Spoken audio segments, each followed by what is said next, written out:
Good morning, students. Hope all of you are fine. In this lecture also we will do few topics of chapter 4 of civics, and name of this chapter is working of institution. In previous lecture we discussed about the two houses of parliament, and we discussed that why Lok Sabha exercises supreme power, why Lok Sabha is more powerful than Rajya Sabha. With that, we also discussed about the working of Lok Sabha. So the today's topic is political executive. As in the very beginning of this chapter, we discussed about the office memorandum, and we found that the person who signed the document, the decision was not taken by him, and we read about the decision maker also, right? So, and that person who signed the memorandum, he was only executing the policy decision taken by someone else. Like we also read the role of the prime minister in taking that decision, but we also know that he could not have taken that decision if he did not have support from the Lok Sabha. Like we are well aware about the procedure of Lok Sabha. It means he was only executing the wishes of the parliament. Thus, at different levels of any government, we find functionaries who take day-to-day decisions but do not exercise supreme power on behalf of the people. And those are known as the executive. Those functionaries, all the administrative services, those comes under executive. Now the question is why they are called executive. They are called executive because they are in charge of the execution of the policies of the government. Thus, when we talk about the government, we usually mean the executive. Now these executives, these are of two types: political executive and permanent executive. In a democratic country, two categories make up the executive. One is that is elected by the people for a specific period. They are called the political executive. Like the representative, like for whom we vote, those are known as the political executive. Political leaders who take the big decisions fall in this category. In the second category, people are appointed on a long-term basis. This is called the permanent executive or civil services. All the IAS officer beta, those comes under permanent executive. Persons working in civil services are called civil servants. They remain in office even when the ruling party changes. As we know, the government changes after every 5 years and even sometime before that also.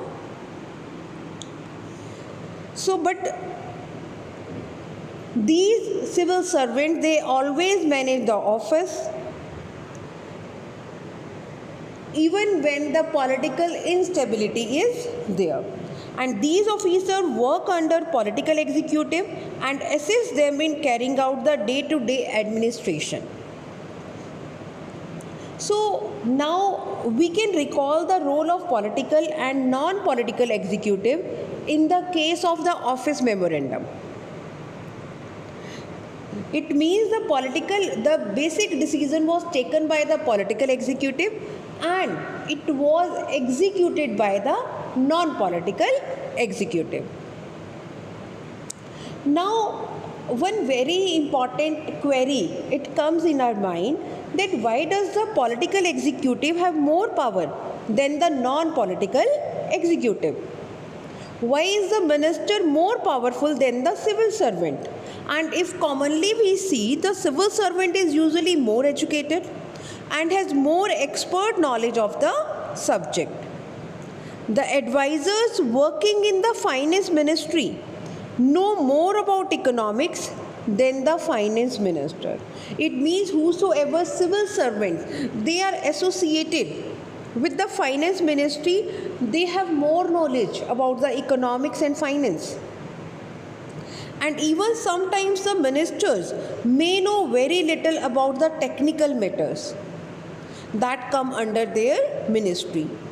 Like this, commonly it can happen in the ministries like defense, industry, health, science, and technology, mining. So, but why should the minister have the final authority on these matters? What is the reason behind this? The reason is very simple. In a democracy, the will of the people is supreme, and the minister is elected by the people, thus empowered to exercise the will of the people on their behalf. This is the reason, because in a democratic country, these political executives, they are elected by the people. That is why this is the major reason that the political executive have more power than non-political executive.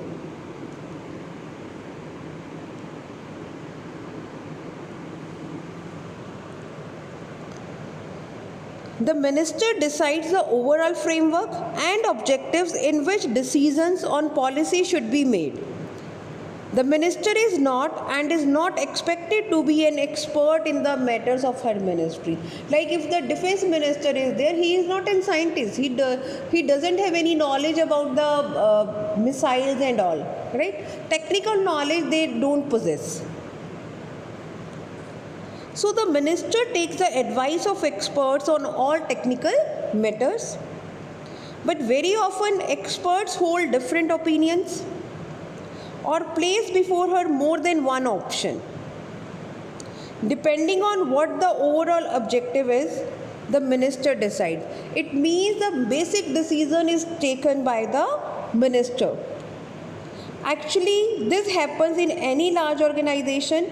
Those who understand the overall picture take the most important decision, not the experts. And the experts can tell the route, but someone with the larger view decides the destination. And in a democracy, elected minister perform this role. So this was the topic about the political and permanent executive. So hope all of you have understood this topic, that which people are known as political executive, which people are known as the permanent executive, and even the permanent executive, they are more capable, they are more able, they are more educated. Still, the political executive, they possess more power. So now we come to know about this also. So revise this topic well. Thank you and have a nice day.